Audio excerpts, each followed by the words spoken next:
Welcome to market update series part 29.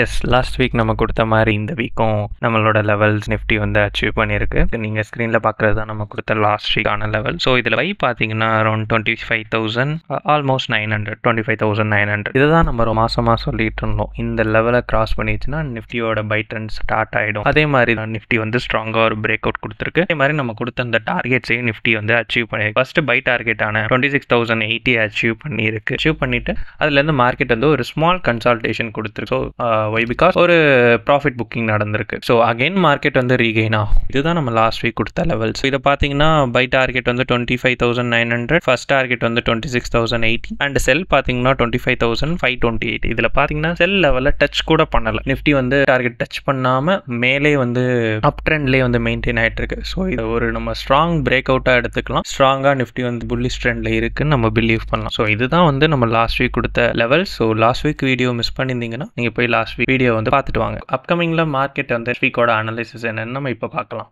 இதுதான் வந்து நம்மளோட அப்கமிங் வீக்கோட நிஃப்டி பர்ஃபார்மன்ஸ் எப்படி இருக்குன்னு நம்ம பார்க்க போகிறோம். நிஃப்டி வந்து எப்படி வந்து மார்க்கெட் வந்து மூவ் ஆகும், எந்த சைடு வந்து நமக்கு மூவ் ஆகி மேலே போகுமா கீழே வருமான்னு நம்ம பார்க்கலாம். ஸோ இதுதான் நெக்ஸ்ட் வீக்குக்கான லெவல். ஸோ நீங்கள் ஸ்க்ரீனில் பார்க்குற மாதிரி 25,900 அகெயின் மார்க்கெட் பிரேக் பண்ணி ஏன்னா ஒரு கன்சால்டேஷன் கொடுத்துட்டு வந்திருக்கு. ஸோ அகெயின் வந்து மார்க்கெட் வந்து 25,900 பிரேக் பண்ணி ஸ்ட்ராங்காக ஒரு கன்சால்டேஷன் கொடுத்துட்டு 26,200 வரைக்கும் போகலான்னு நம்ம எக்ஸ்பெக்ட் பண்ணலாம். நெக்ஸ்ட் வீக் மார்க்கெட் வந்து இதே